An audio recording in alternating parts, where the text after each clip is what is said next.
Kia ora, g'day everybody. Welcome back here with another Q&A.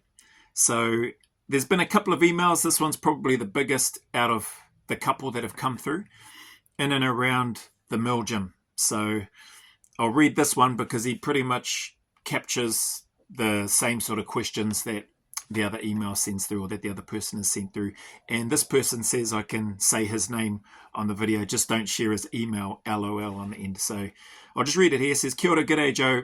As you say in your videos, mate, I recently discovered that you were the founder, or one of the founders, of the Mill gym based in Perth. Yep, that's right.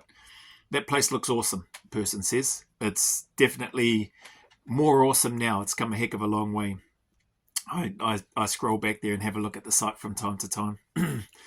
It says here, would you mind doing a Q&A video about your process and reasons for founding an invitation-only gym? My questions are below, but feel free to elaborate as much or as little as you like. Thanks for that.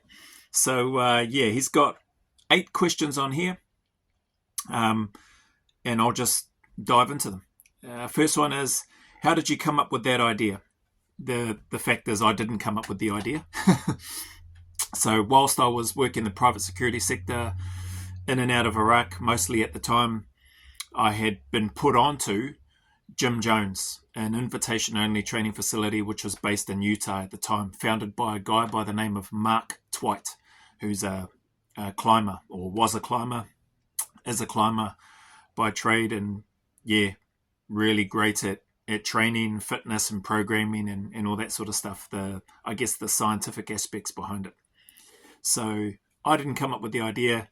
I saw this gym in Utah, and that's what sparked the thought, the idea, the aspiration to create something like that in Australia, because that's where I was living at the time. Second one, had you started a business before this? Nope. No, I hadn't. This was the first time. Had no idea.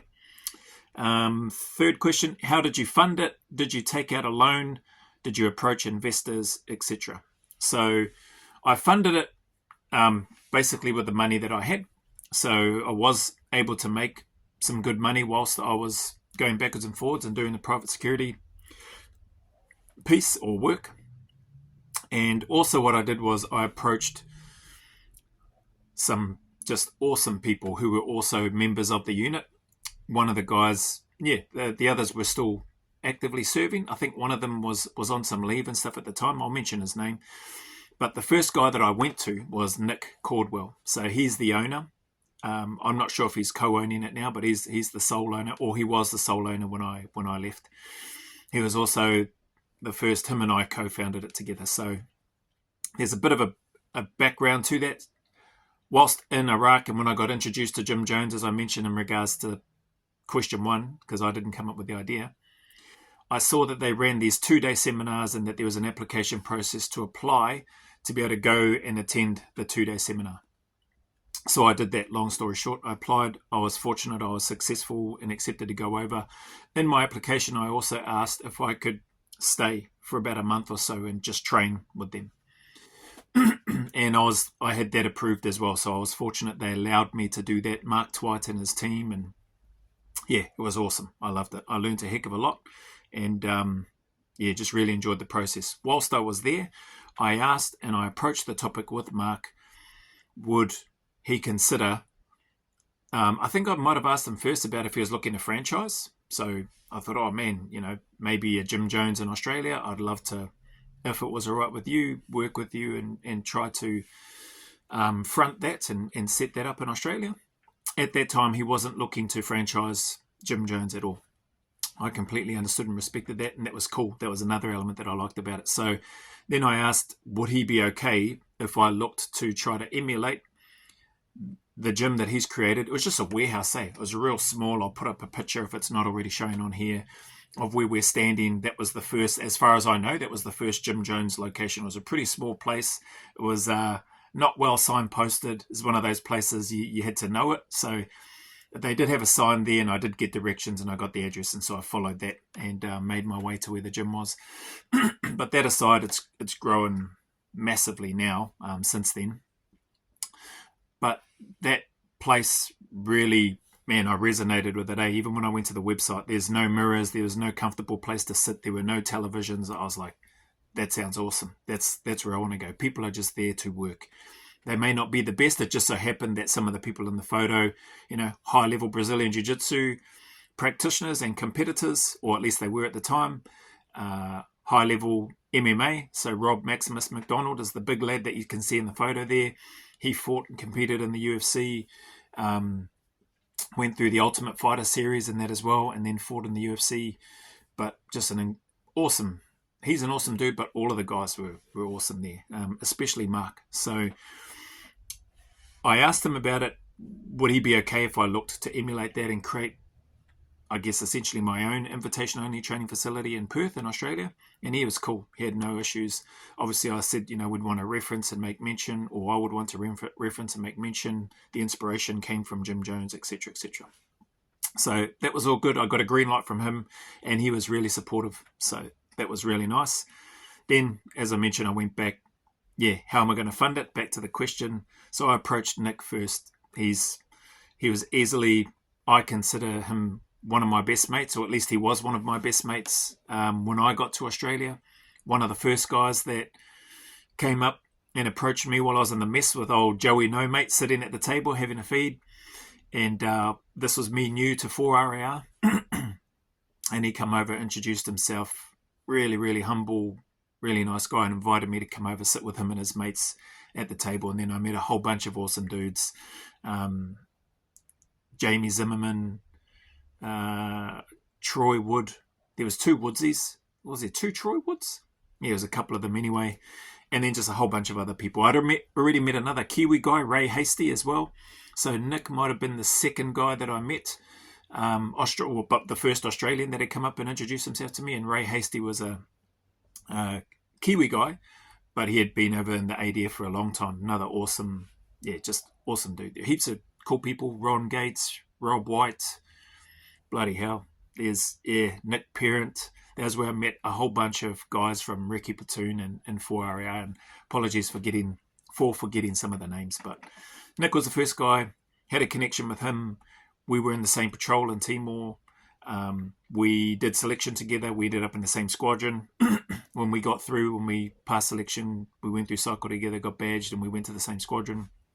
Therefore, we deployed to Iraq in 2003 together, but he was in A Troop and I was in C Troop, but both part of the same squadron.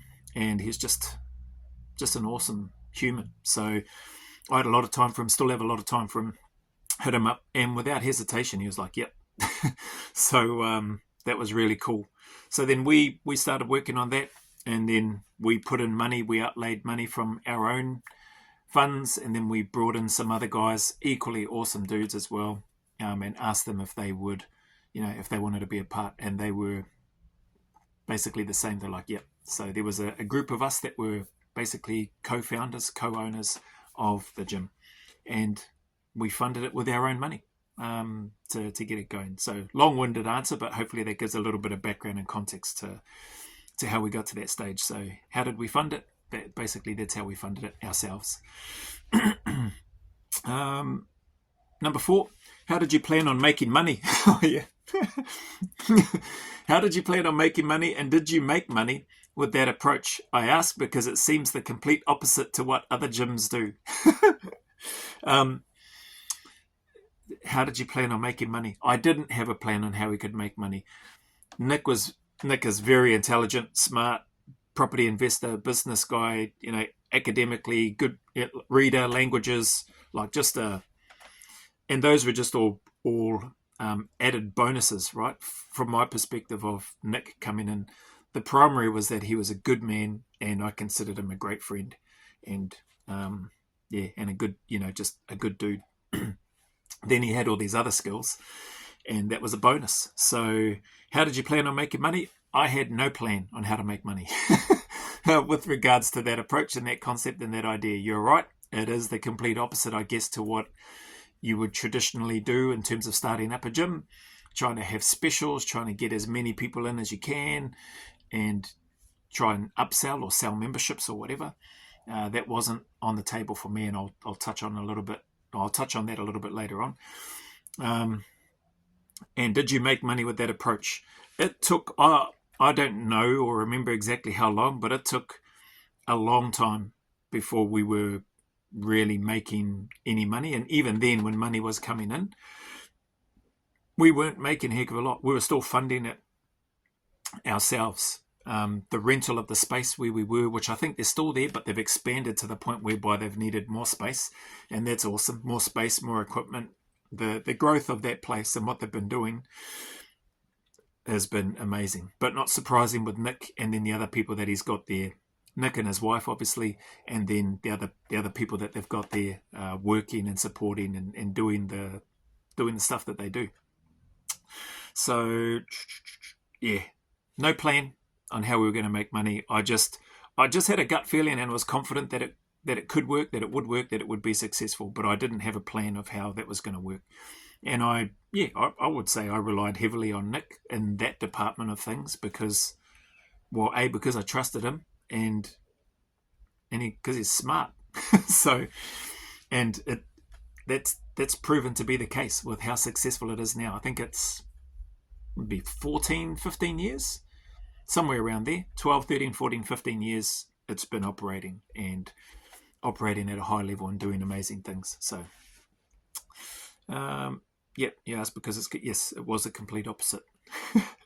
Number 5, are you still part of the gym today? Are you a silent partner or do you have nothing to do with it now? No, I have nothing to do with the Mill Gym. Not a silent partner, nothing. So nothing but a bystander sitting on the sides, just continually, just wishing them continued success in terms of what they're doing and that they are doing. Number 6, would you consider establishing an invitation-only gym here in NZ?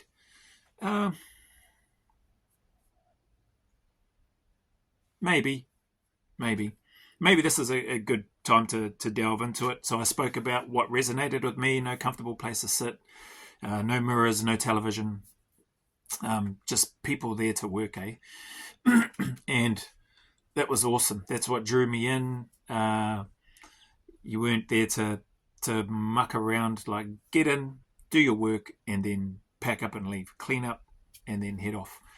And I just really like that approach because that's how it was in the unit. Like, that's what you did when you rocked up for PT. You're there to work and then finish that, go get cleaned up, and then come back and then do some more work, get into your day's work or whatever.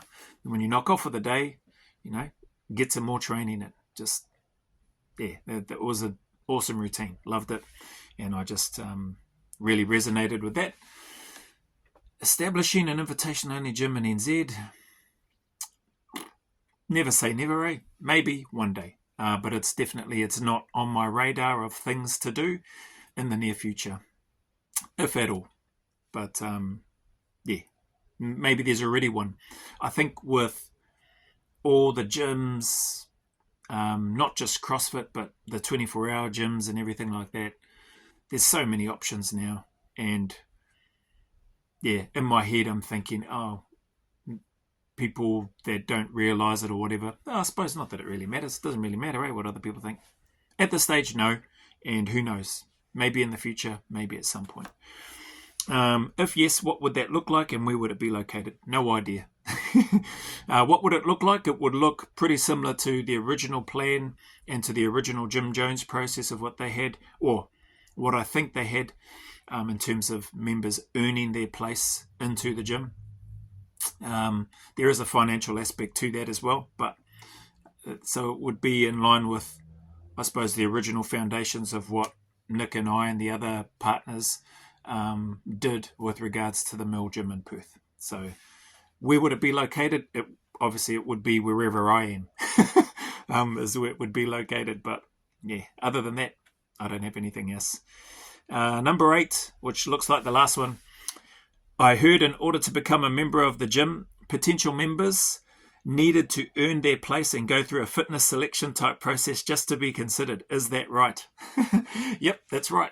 Again, in line with those things that I liked about what I saw in Jim Jones, I didn't want to have people that were there that were going to be humbug, that were going to find every reason or excuse to not get some work in. Oh, I'm injured, or I'm tired, or I had a late night finish at work, blah, blah, blah. Like, wasn't interested in being around those people. And the other aspect to it is that I was still personally trying to plug a hole. I missed my connection with the regiment. And this was a way for me to sort of try to artificially create an environment whereby I could surround myself with people better than me, which isn't hard. Plenty of people better than me, and there was heaps of people there better than me. So, but I wanted to try to have this artificial environment which would continually push me to push myself, for me to also try to use what I could to encourage and push others to drive to achieve the things that they wanted to achieve. Whether that was using the physical aspects of it, but also the mental resiliency part of it that comes with working hard and being in an environment where people that rock up to train, they're not there to hear the excuses, they're there to work. And if you're going to start spitting out excuses and moaning, you're going to hear about it pretty quick. And then you'll probably, that environment's not going to be for you. So I wanted to create that type of environment because I was, trying to plug a gap and a hole as well for me. But yeah, there was a process, let's say, in terms of a fairly grueling physical assessment, which lasted, I think from memory, probably a few hours, 2-3 hours, something like that. And yeah, for those people that say that they really want to come along and train, we wanted to see who's who in the zoo, and we wanted them to earn their place if they were genuine about it. So yeah, that's what looks like all the questions. It says, apologies for all the questions. No need to apologize, bro. I'm just fascinated, and I think it's pretty cool that you, as a Kiwi and Aussie, came up with and started a gym like that around such a concept that goes against the grain. Yeah, thanks for that. Thanks heaps for your time and your videos. They're really inspiring, simple and honest. Keep up the great work. Mana wave he's got here. Signs off, Trey. And as I mentioned, I don't mind if you say my name, but don't share my email, LOL. Don't worry, Trey. I won't share your email. But yeah, thank you for the email, for the reach out, for the permission to use your name, but not your email, and for the questions. Hopefully that helps give a bit of an insight. Man, lots of those things I could probably talk about for a long period of time. But yeah, I tried to get through those as well as I could without taking up too much time. If those that may not know, go and check out the Mill Gym. If you're in Perth, Western Australia, or even if you're not, I think they've franchised out now, and they've franchised for a while, or they've got at least another Mill Gym. I think it's in Brisbane.